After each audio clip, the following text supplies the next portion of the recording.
So today is the first day of a journey leading toward World's Toughest Mudder, November 2018. First name Kyle, last name McGee. I'm 6 foot, right around the 200 mark.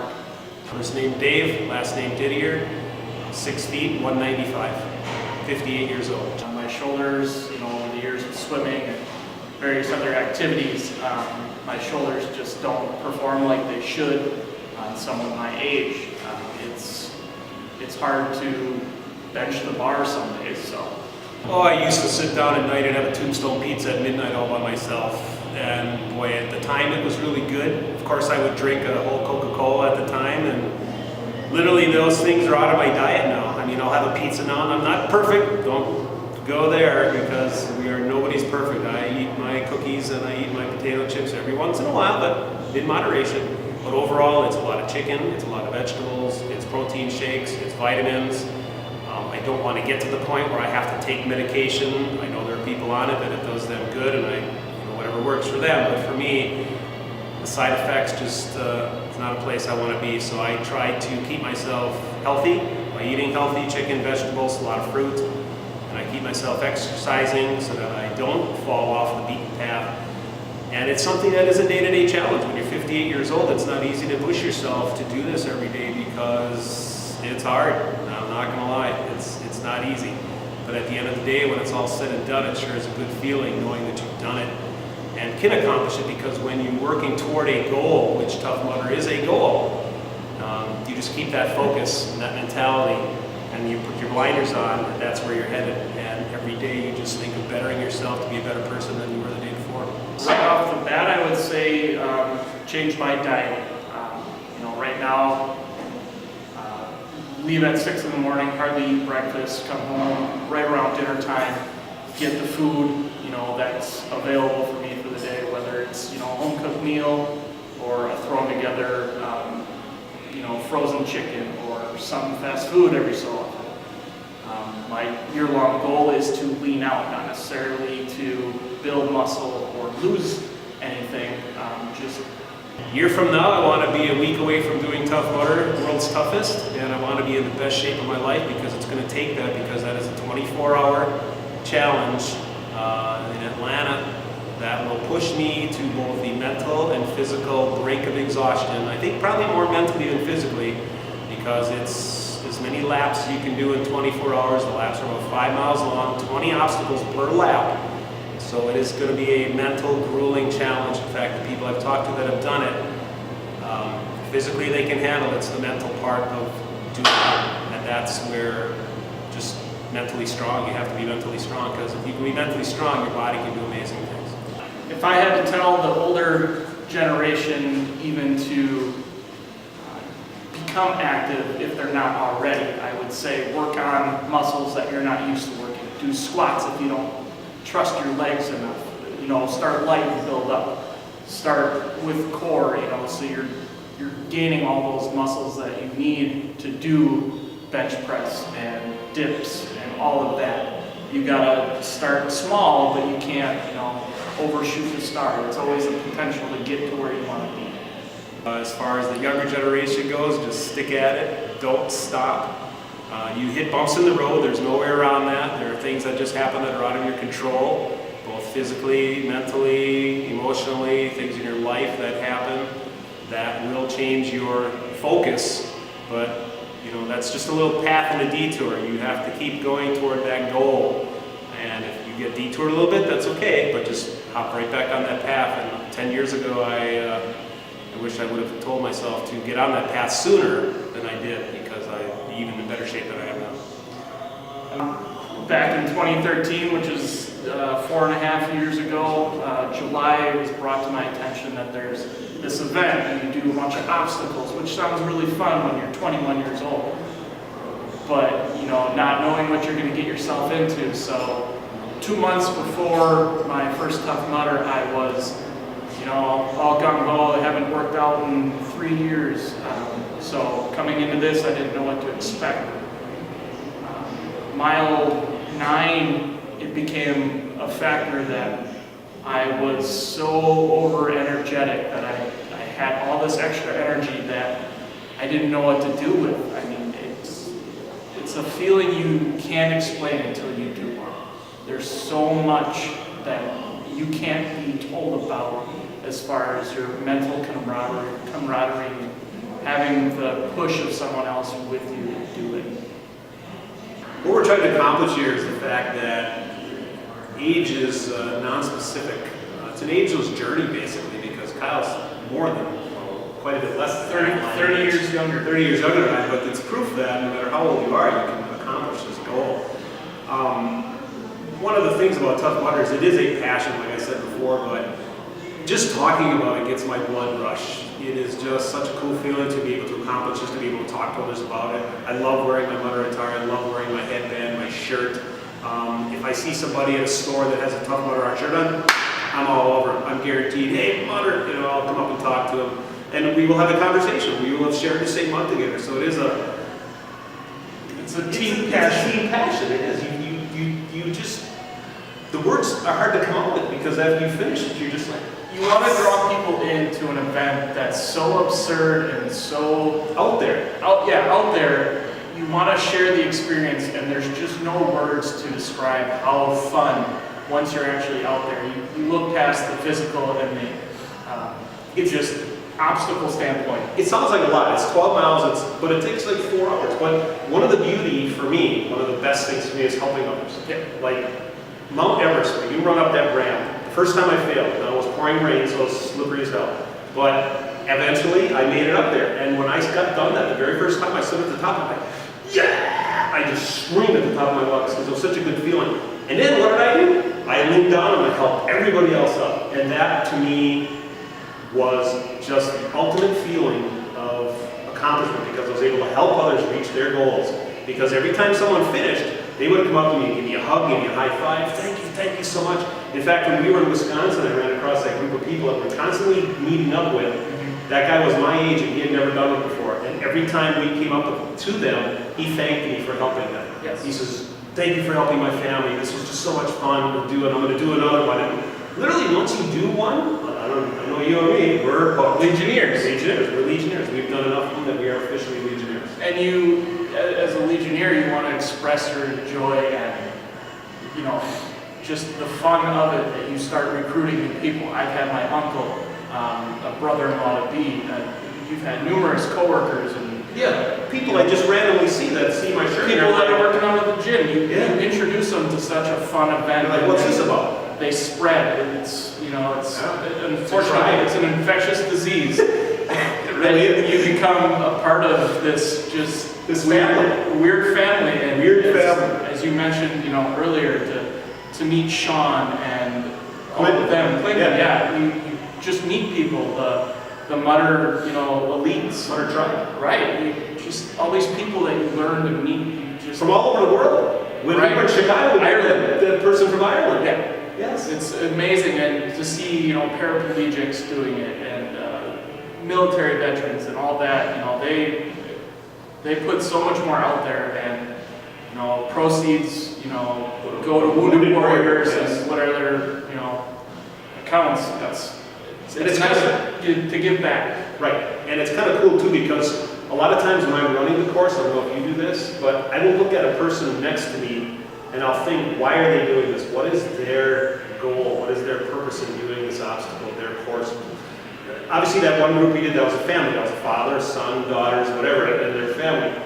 We did it as a team. I built this team from family and friends and just people I ran into, either at the gym, wherever, who found my passion in it and were absorbed in my passion in it. So they can't, if I would have went up to them and said, I did this event and it was kind of cool, they're not going to talk about it, they're not going to care. But when you go up and say, I did this, I went 12 miles, it took me 4 hours, and you show this energy, I want to be part of that, this is so cool. You're not going to understand the feeling until you do it. And no, you can't. It's impossible. You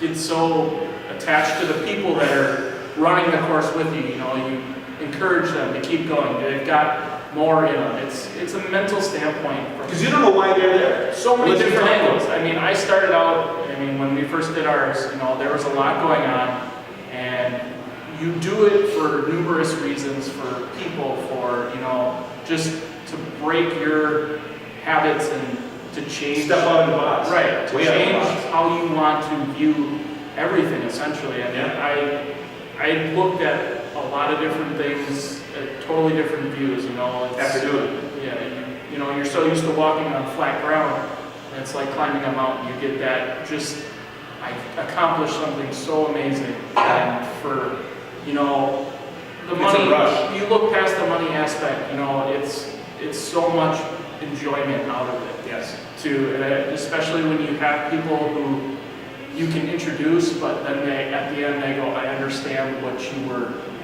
you're saying. It's so much excitement, and you know, we talk about this on a regular basis. Regular. We have a team And put together. it just like, there's so much, like, you could be having the worst day and you start talking about it, and They just cheer up. let's do it, come on, when's the next one? Yeah, because as soon as we're done, it's like, let's do it next week. and the team that we put together, I guarantee you they'll all be back. Well, and it's not just, And then they'll tell their friends. it's not just the ones that we had already, it's the next group that Yes. comes. I mean, we've talked about group of 20 and how do we control that many people, but Right. in hindsight, we're gonna have more than that want to do it. Yes.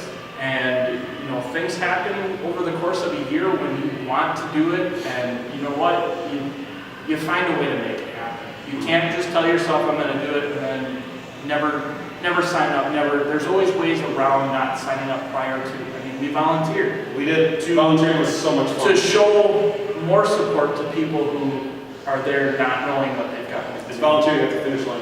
Is the best. It's probably one of the best experiences It is. to go, If you haven't done it, you to have to. congratulate someone at the end, to say, you did it, you've earned this headband. Yeah. You get a headband after every, and a t-shirt. I mean, I'm sporting my second one. I'm shaking with enjoyment right now. Just talking about it, right? The passion, Just a commitment. we met a guy this year who was an athletic rowing coach at the University of Texas.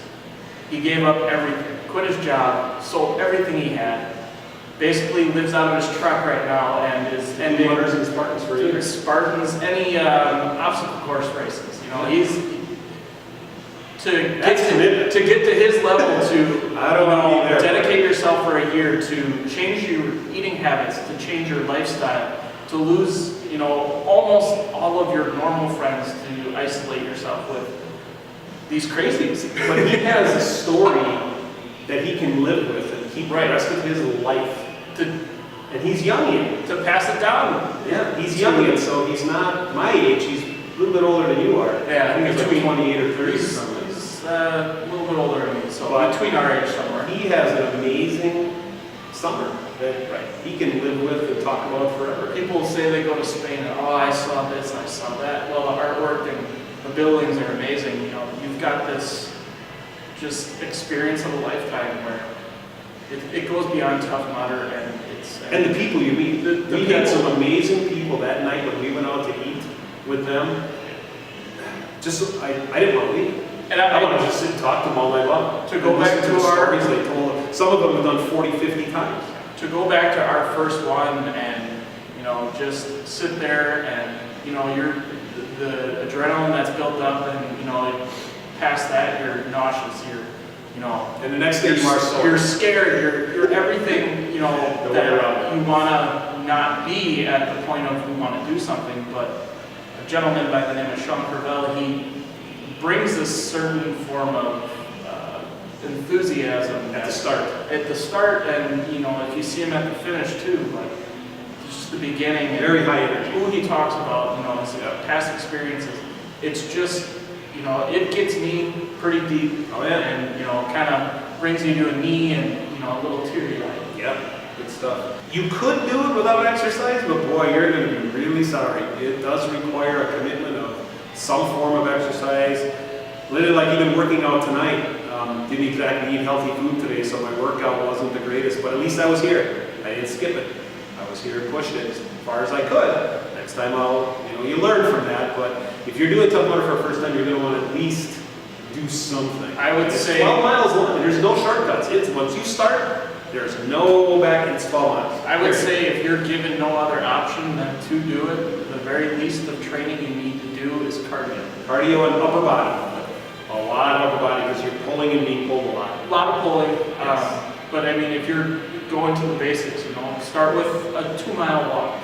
Yeah, And then just gotta jog start a half mile. You know, you gotta and work it up. work it up, and even start 2 months like I did. Come join us here. Yeah. Or Washington Anytime Fitness. Yeah, we'll get you in shape. But just to start out as a basics with not knowing what you're getting yourself into.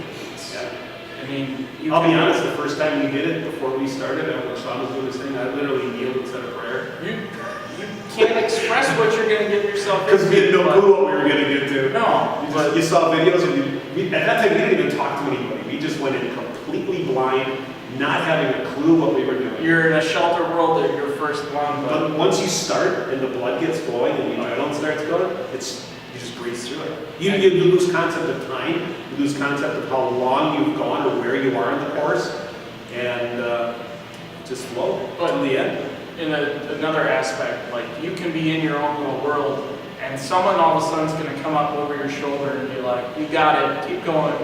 There's X amount of miles left," or the fun part's just beginning.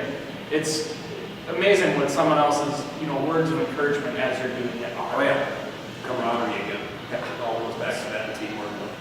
Quote Sean here. I mean, you got the quote from dying gentleman. When's the last time you did something? It's not for the first time. Yeah, good It's, point. you take that and do an everyday thing.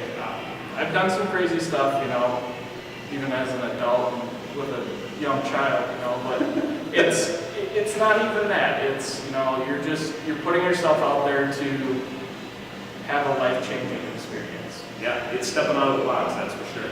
Which is, you gotta do every once in a while. You can't stay in that same...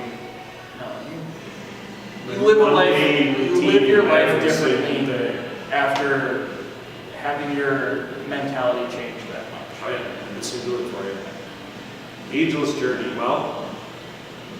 It started talking about this year. Yeah, it started for me, like I said, 7, 8 years ago. We got serious and toyed around with joking about, hey, let's do a world's toughest. Yeah.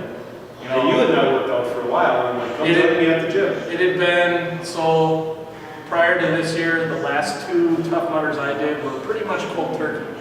So, it's a year of nothingness. And you don't work out, you eat like crap, you come home, you paid for it. You do, you paid for it, but at the same time, like I knew the second 2 what I was going into, and it's... And we did Chicago and Wisconsin. We did Chicago, yeah. They were 2 weeks apart, so you literally had 2 weeks to heal from one to the other. No recovery. No, but yet there were people who I've talked to who did Chicago who did it 2, 3 times just in one weekend. The day? Yeah, just multiple You run across people who do it, 3 times a day. And but there are people that are training for World's Toughest because that's where you do World's Toughest. To get back to the concept, we toyed around with World's Toughest as haha, let's, we got, spoiled a little bit this year with, being helped out financially, and, the people who we were with, that helped the whole thing too. So much fun. To have fun. We had a great team. But as I said, toying with this World's Toughest, and we've, kind of pointed a goal, at least 2 more over the course of next year, and then hopefully the World's Toughest. Well, people my age, 58 years old, it's hard to find people that want to do this my age. So hence the ageless journey because... Ageless, I mean, I can't foresee without breaking anything major, and then you had your broken I elbow. had a broken elbow, which prevented me from doing my second Tough Mudder, but I learned from that to be a volunteer. So it was a silver lining. Yeah, for there's sure, always... because that brought me to the volunteer world, which was an amazing experience. Right. And you being, how old are you? 28. 28 and I'm 50. It's we're 30 years apart. So for both of us to be able to do it at the same level, at that age difference, I mean, it's... 10 years ago, I would have never thought of Well, it's such a thing. 5 apiece for us now. Each done 5. 1 separate year for each of us that we weren't running it together, and there's just so many different things that you want to accomplish. I mean, we're both shooting for 10, and who knows how far after that. And it's The next one's 25. That's going to be tough at my age. well, that's when we start pushing for 4 or 5 a year. Yeah, we'll see. I'm going to wear that shirt and that headband with so much pride, I'll probably explode. But people are going to look at me and not have a clue what I did. No. And yet those do. who have done Tough Mudder or who know about it, and they will look at you, they'll go, oh my God, he did world's toughest mudder. He did 24 hours, nonstop, in the most hardest physical, mental event probably on the planet for an obstacle course. Obviously, there's harder things in the military. God bless you all. But to volunteer to do this, I can't fathom what I'm going to feel. The energy is just going to be insane. The day I'm after, not going to sleep before. the day after, I mean, you wake up and you're like, wow, I did another, or you're first, and that's your first initial wake up, like, what did I just do to myself yesterday? You're going to be sore. And then you try and roll out of bed and you're like, ow. Oh, my legs. But you know what, it's It's not like one of those, you know, you broke your leg and, you know, it hurts to twist and turn. Right. It's a good pain. Well, that pain is temporary. It is But temporary. You know what? It goes away. The glory is forever. Yep. You know, to not feel anything afterwards is Yeah, if you don't wake up sore the next day, you didn't do it. not even sore. If you don't feel that excitement, I accomplished something. Yes. Is a sad story. I mean, all these other people that do it, they work so hard and they fit it into their busy schedule. And you know, you look at other stories and it's And everybody else. why can't you do it when there's people that are overweight. There's You see all sizes, all shapes, all ages doing this. Yeah, There's no rule of thumb that says you have to fit this mold at this age of this body. they have kids doing it in their Oh own yeah, little little course. kitty butters. So you can't look at a kid who's not physically as able as you are and say, I can't do it. Yeah. The word I can't should not be in No. Tough Mudder Dictionary. You What can, is our saying? Mudder's no mudder left behind is one. but you can steal their wallet as long as you throw a mix up. Yeah. But this shirt has a say, I can't remember what we are. It's our pledge. Yes. Our pledge. I I forget it word for word. It's just the word I can't should never be spoken. Part of it. Especially when you're out on the course. You can, volunteering this year, I really came to the point where you've gotten to certain points already, working the finish line, and one of the last obstacles. You tell people you've gotten this far, just one more try. Yeah. If you fail, no big deal. Try it again if you want, or continue on. It's just a matter of trying. Yeah. Give it your best. It's not about how you do. Yeah, if you don't make it, so what? If you want to make it a time thing, or they have a competition portion. Oh, yeah, If there you want is. to make it that, then that's your goal. Yep. But as our goal is just to enjoy it And help others finish. just soak it all in, Oh, yeah. to enjoy the full experience. Yep. And there's different ways to show it, and we express it afterwards. Like you talk about it, Well, I would have never had this team if I didn't talk about it. No. It'd still be the three of us. it'd be you and I. Yeah, probably, yeah. Right. And I brought 8 other people on board, just presenting it to them. I've done it with 4 other people, 5 other people, so it's. And once they do it, look. They at least they got a cool story at some point. Because they go tell their family and their friends. I know one of the girls that did it with us, she told her parents, and they're like, you did what? And they showed them the video of it on TV, and they're like, you are crazy. You're crazy For doing that. I'll let you do it. But yet the next time they came and watched, Yeah. because they were there at the end watching. So it's a good thing that, like I said, I'll physically do until I can't do it. We're going to be on Facebook. We're going to do Facebook Live videos. We're going to be on Instagram. We're going to be on Twitter. Possibly Twitch. We'll do some live feeds of working out, live feeds of, I plan on doing, we're going to do multiple runners next year, which Eric will be filming for us. I'm going to be doing a couple 10Ks, which we've documented. And definitely you want to follow us because we're going to be everywhere. I'd say if you can't follow us, through social media or, Come talk to us. come at the gym. Come join us. Come join us Have at the fun. gym. Anytime Fitness. It is fun. It's hard working out, but it's fun. As long as you have someone to push you past what you would normally do, Yeah. it changes your outlook on it. If you do 10 push-ups, do 11. Well, let's stick with 10 for now. Okay, we'll do 10 for now, all right?